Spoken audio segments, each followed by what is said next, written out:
এতে অংশ নেয় কয়েকটি ইসলামী দল ও সংগঠন। তাদের সাথে যোগ দেয় সাধারণ মুসল্লিরাও।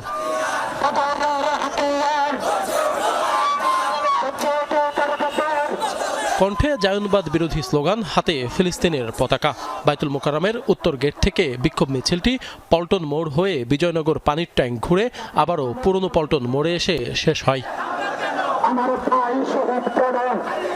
এর আগে সংক্ষিপ্ত সমাবেশে বক্তারা বলেন, আমেরিকার সহায়তায় ইসরায়েলি বাহিনী গাজায় যে গণহত্যা চালাচ্ছে তা আন্তর্জাতিক মানবাধিকার ও যুদ্ধনীতির পরিপন্থী।